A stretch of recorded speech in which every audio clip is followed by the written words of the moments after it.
Well, Manchester United played Arsenal a few hours ago, about 5, 6 hours ago. And the scoreline was Arsenal 2, Manchester United 1. But don't let an Arsenal fan troll you because we beat them in penalties. And anyway, it was a preseason game. The scoreline really does not matter in a preseason game, considering that in the preseason last year, we beat them twice. You know, open play and in penalties.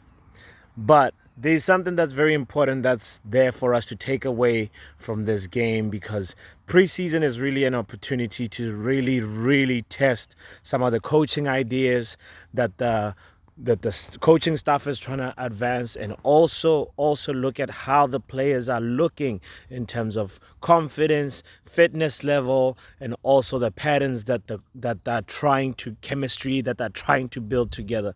So I was really impressed by a few things. Firstly, our pressing. Our pressing seemed a lot more organized. We really didn't allow Arsenal to play out from the back that easy, especially the first 20 minutes of the game. Now, partially that was because obviously Højlund and Mason Mount really understood the pressing triggers and the zones in which they should press. And that was so apparent, because as soon as Højlund came off because of that injury, we started to become more porous in terms of our pressing structure. So I really think our number 9 is going to cook, This coming season, Højlund is going to cook. I hope the Premier League is ready for my number 9. We've got a special player there. Another player that is actually going to have a season that nobody's expecting is, I hate to call him this, but the number 7, Mason Mount. He is actually going to have a season that is so impactful than we have ever imagined. Now, this is because obviously the past 2 seasons he hasn't had an impact at all. And I feel like this is the here we go season for Mason Mount. This is the redemption season for Mason Mount, because I want to applaud his off the ball work. The way he has 4, 6, 8 pairs of lungs. I don't know how he does it. I know it was just for a 45-minute period, but the boy was everywhere. Him and Collier actually worked that midfield, covered so much grass with ease, and that has to be applauded as well. Now, on the ball, Mason Mount still needs to improve. He still needs to show us what exactly he's bringing to this team. But off the ball, he really was instrumental in making life difficult for Arsenal, who normally play out really well. They have a clear, cohesive structure. And the thing that was really good was that we know that when we had the ball, when Manchester United had the ball, Arsenal tried to press us like they always do. Mikel Arteta, pretty much, we all know his where he got his syllabus from, but that's not about that. The main point is that they're a well-oiled, drilled machine. How many years has Arteta been implementing his ideas at Arsenal?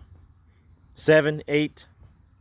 So honestly, this season, I believe that Mason Mount is going to have a redemption season, and also in terms of the players that are breaking through, I'm a little bit undecided.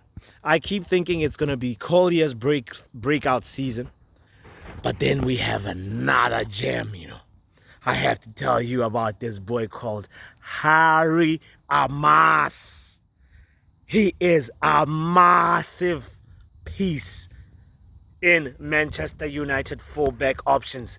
That left back boy, he is going to shine. Now, I really hope we don't send him on loan, because we all know, we have an AI left back. We have a left back that's somehow finds his NHS left back. By AI, I mean Malasia, because sometimes it feels like he doesn't exist. And by NHS, I mean Luke Shaw, because he has the WhatsApp number of our medical team. He's best friends now with them. The amount of time he spent with our medical team, there's no way you can spend that much time with your colleagues and not become besties. But anyway, I really, really hope we can now call in Harry Amass into the fold. And I saw that he's really, really press resistant and his decision making is really good. Against a team like Arsenal, he was shining. I remember there's one phase of play in particular where he combines with Rashford. Yes, with Rashford. If he can bring the best out of Rashford, then Luke Shaw can just sit. You know?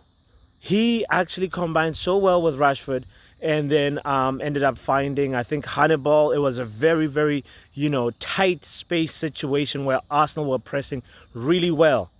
And we just found a way to just advance the ball on that left-hand side with ease, using all the space on the pitch. He was using that touch line, and he's the touch line merchant that we knew, that we never knew that we had. You know what I mean? So Harry Amass, I believe he is going to be instrumental if he's given the chance. So that's why my mind keeps going back and forth between Collier and Amass. Whose breakout season is it going to be? I'm curious what you think about that.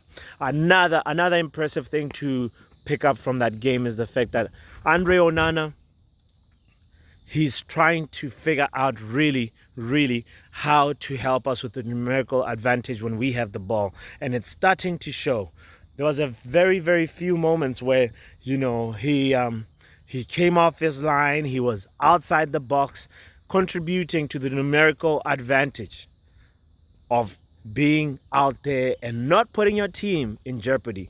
And he needs to work this slowly, because like right now we have the structure is starting to structure. We have players that are actually comfortable on the ball. We saw Lenny Yoro, obviously, before he got injured. He was also helping with bringing up this confidence. And now it's about time, hopefully, we see the best of Onana and how he can help us as a team to be able to play out from the back a lot more. Something that he needs to improve on that I didn't see, that I wasn't particularly impressed by in that game, is the long balls. The long ball, when you hit the ball up in the air, you're basically risking our possession. And a lot of his long ball distribution was not impressive. It's still preseason. He still needs to get the bad long balls out the way for us to get to the good long balls. I understand that. But I saw that he's way, way, way behind schedule in terms of getting his long ball accuracy where it needs to be. Now, I want to also shout out the fact that, seeing Rene Haak and Ten Hag and Ruud van Nistelrooy having a mini conference on the sideline, that is what it's about. Footballing ideas are being exchanged. Some thorough player analysis is happening, and this can ultimately lead to good decision making, and that is what is encouraging for me. Lots of encouraging things to take away from this game, even though it's not the scoreline that we wanted, because I always want to slap Arsenal any chance I get. But I have to give a big shout out to all the players that showed up in the first half, because the first half and the second half was night and day. It was chalk and cheese. We need to make sure that we play like we always, like from minute 0 to minute 93, it has to be the exact same way. So it's preseason. The teams changed at halftime, and so it's hard to sort of like really get a thorough analysis on like what the players are actually doing in terms of like that impact individually. But you can definitely get a little bit of a taste of what the coaching ideas are, and I'm happy. First time I'm happy, even though we lost in open play, but still, we beat Arsenal in penalties. My name is Botswana Papi. Don't forget to hit the like button. Don't forget to subscribe. We out of here. See you in the league, Arsenal. And we gonna annihilate you. Them dead.